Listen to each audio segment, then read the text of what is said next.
This week, the Biden administration announced a new round of aid to Ukraine, nearly $3 billion. It's the largest package yet, including a commitment to send its powerful Bradley fighting vehicles to Ukraine. Experts say the availability of the Bradley vehicle to be a game changer, marking a major military boost for Kyiv.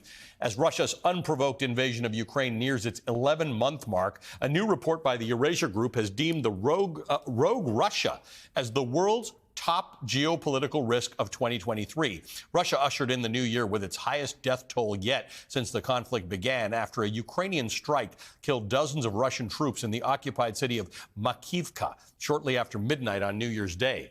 On Friday, Ukrainian forces exchanged fire with Russian soldiers even after Moscow said it had called for a 36-hour unilateral truce to observe Orthodox Christmas this weekend. Ukraine rejected the truce, calling it a stunt by Moscow to buy time to reinforce its struggling troops. The Eurasia Group's report warns that a cornered Russia will likely become more dangerous. Quote, a humiliated Russia will turn from a global player into the world's most dangerous rogue state. Nuclear saber-rattling by Moscow will intensify. Putin's threats will become more explicit. He's likely to move tactical nuclear weapons closer to Ukraine and publicize it, and we could see an increase in the alert status of Russia's nuclear arsenal, end quote. This is an annual report. We talk about it on this show every year. It was issued this week, and it warns that Russia's war against Ukraine could become an even bigger problem for the West as the Kremlin looks to expand its aggression toward its NATO allies. The report adds that Russia will likely shift its focus to NATO, resorting to asymmetric warfare in the form of cyber attacks on Western firms and governments, and that could mean disruption to oil pipelines, to Western satellites, to other infrastructure, as well as increased influence operations targeting global elections. Joining me now, Ian Bremmer, president and founder of the Eurasia Group and G0 Media. He's the author of The Power Crisis and other books. And, of course, this report that we are just talking about. Ian, my friend, good to see you. Happy New Year to you. Look, it's an obvious decision, but what your report points out is not the obvious thing, that it's just one country's invasion of another country's sovereign land. It's much more complicated than that. As things don't end in this war, Russia becoming more desperate could be substantially more dangerous to the world. That's right. When we call Russia a rogue state, which was not true a year ago, we're talking about it becoming the principal security concern, not just for Ukraine, obviously, but for the entire West, for all of NATO. Think about it. That's what Iran, which is the last most powerful rogue state we've had to deal with, has been for the Middle East, right? I mean, it's been espionage, drone attacks, cyber attacks, proxy warfare, terrorism. And that's precisely what got you the Abraham Accords. It's what brought Israel together with the Gulf states, changed the geopolitics of the region. That's exactly what's happening in the West today. I mean, you've got the Germans, of course, spending vastly more on defense. NATO is stronger. New countries are joining.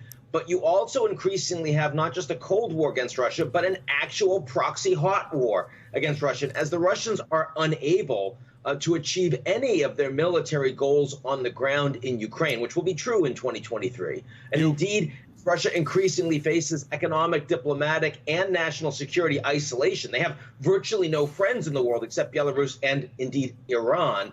That war is not going to be contained to Ukraine. And so you're right, Ali, there's no way you can make that anything but the top risk in 2023, very sadly. You've spent time in Moscow. You live there. You know a lot about this topic, but you are really also a China expert. And often China, makes it close to the top of this list, except I think China is watching what's gone on in Russia, particularly as it relates to Taiwan, and saying, we don't want the world uniting against us. China's got a lot more to lose. Your number two risk here, or at least one of them, is maximum Xi. Tell me what you mean by that. Yes, well, you're absolutely right, Ali. The risk around China this year is not about a confrontation with the United States. In fact, that and the Taiwan risk are actually red herrings on the list. What's interesting about China this year is that domestically, Xi Jinping is increasingly putting himself in the kind of position that Vladimir Putin did, which precipitated this massive mistake in judgment, which is that Xi is also surrounding himself with yes men, just as Putin did. He no longer has any internal checks and balances on his decisions. And that allows for big mistakes to be made on the ground in China. We just saw one of them, of course, with the move from zero COVID to maximum COVID, and the implications of that for the rest of the world when China once again becomes the epicenter of the global pandemic, but with no transparency in terms of caseload and new variants as they emerge. That's quite dangerous given how important the Chinese economy is for the entire world. And the ability of Xi Jinping to make a whole bunch of domestic mistakes like that with global implications is pretty significant in a way that it wasn't when Xi Jinping first took power 10 years ago. I got less than a minute left, Ian, but I want to jump to number 8 on your list after what we saw last night and having been up most of the night, the divided states of America. Well, it's nice that it's only number 8. Keep in mind, Ali, that this list is on the basis of impact, imminence, and likelihood. The fact that the United States is that far down the list implies that it really isn't as much of a risk factor. The idea of a constitutional crisis hitting the United States in the near term is really off the table now, especially given the fact that the secretaries of state and governor positions that could have been won by people that were prepared to break a 2024 presidential election, all of them lost. And that actually shows a level of resilience. That's a silver lining on this list this year, and I'm glad we can talk about it. And we're going to have one of them, Jocelyn Benson, who was really at the forefront of that effort to uphold democracy, on the show tomorrow. Ian, great to see you. Thank you, and thanks for a little bit of good news, even in a list that is about the top risks. Ian Bremmer is the president and the founder of the Eurasia Group.